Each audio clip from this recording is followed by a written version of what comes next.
Haleluya, bertemu lagi dalam program Yesus Kuatku.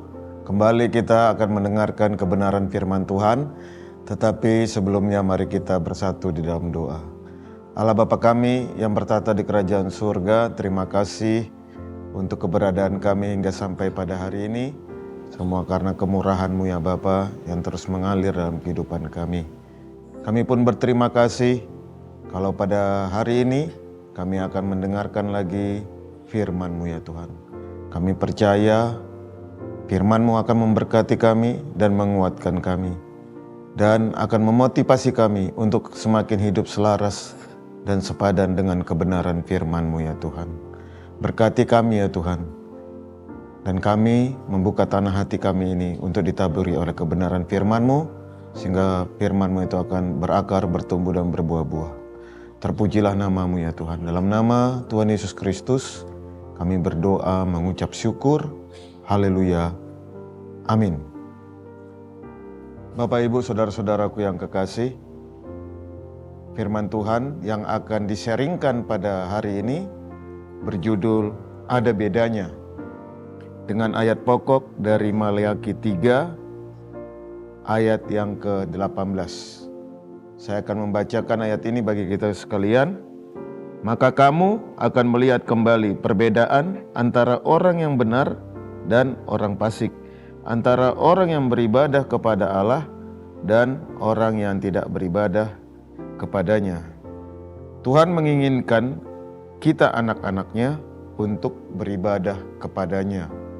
Tuhan ingin bersekutu dengan kita.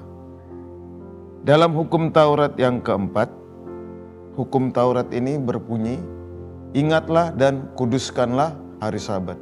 6 hari Allah memberikan kesempatan kita untuk bekerja, dan pada hari Sabat Tuhan menginginkan kita, anak-anaknya, untuk datang beribadah kepadanya. Jadi jelas sekali Tuhan ingin kita anak-anaknya menyediakan waktu baginya dengan datang beribadah kepadanya. Dan jangan sampai kita melalaikan hal ini. Jadi ditekankan bahwa kita harus beribadah. Dalam Ibrani 10 ayat 25, penulis daripada surat Ibrani ini mengingatkan kepada anak-anak Tuhan untuk kita jangan meninggalkan ataupun mengabaikan jam-jam yang telah ditentukan.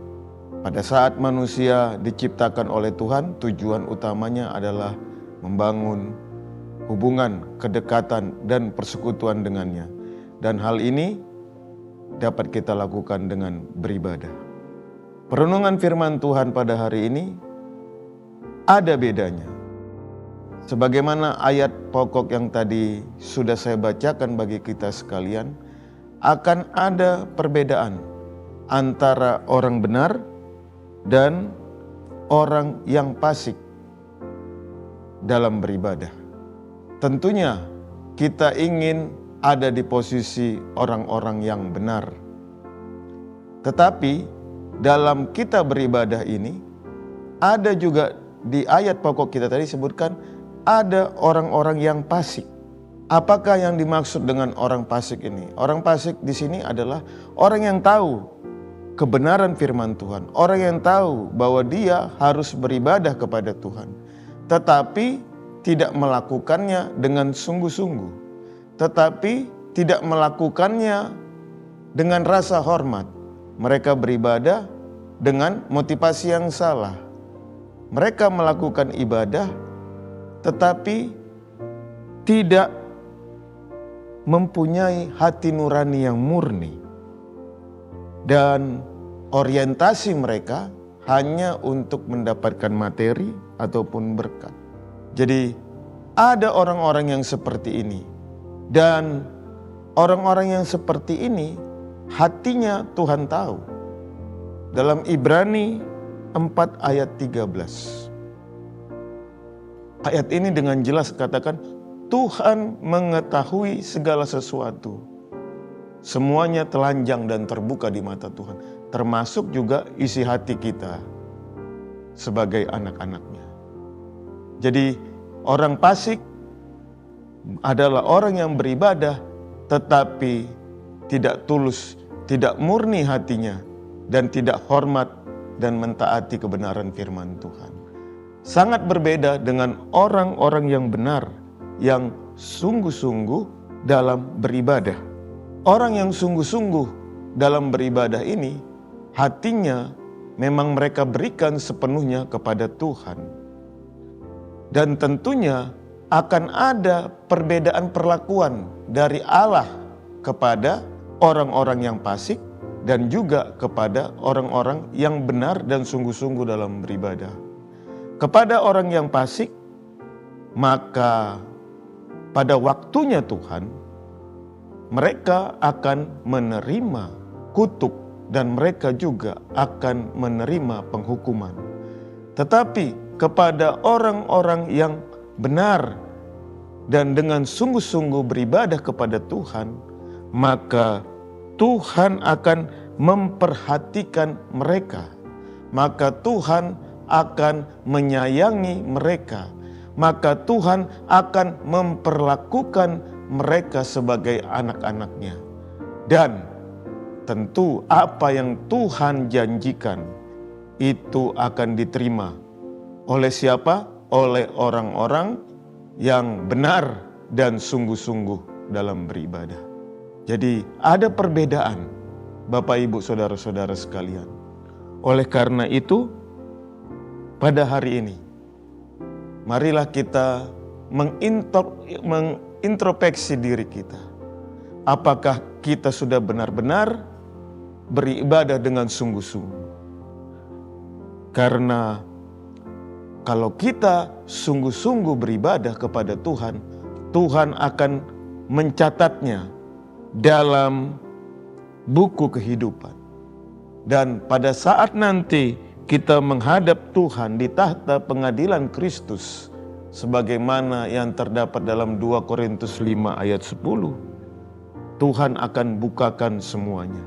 Dan bagi kita yang benar, yang hidup berkenan di hadapan Allah, maka akan ada upah yang menanti kita, yaitu mahkota kehidupan yang tidak akan binasa dan tidak akan cemar dan juga tidak akan layu.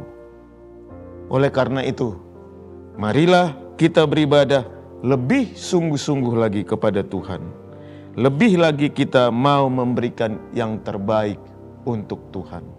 Jangan kita asal-asalan sebagaimana yang dilakukan oleh orang fasik. Mereka berkorban untuk Tuhan, tapi berkorban tidak dengan ketulusan hati. Mereka beribadah tetapi tidak dengan motivasi yang murni. Jangan sampai seperti itu. Ingat, akan ada bedanya. Dan perbedaan ini akan terlihat jelas, terutama bagi kita yang hidup di akhir zaman ini. Jadi mari kita terus membangun hubungan dengan Tuhan lebih sungguh-sungguh lagi.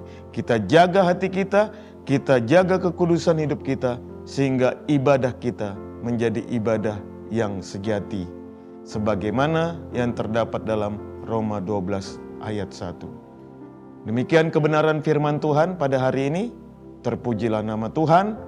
Tuhan memberkati kita semua. Haleluya. Mari kita bersatu dalam doa. Allah Bapa kami yang bertahta di kerajaan surga, terima kasih untuk kebenaran firman-Mu yang sudah kami dengar pada hari ini. Ingatkanlah kami Tuhan untuk lebih bersungguh-sungguh lagi dalam beribadah. Karena ada upah yang menanti. Akan ada hasil yang akan kami nikmati Tuhan. Kekuatan yang daripada-Mu, janji-janji-Mu akan menjadi bagian dalam kehidupan kami ya Bapa.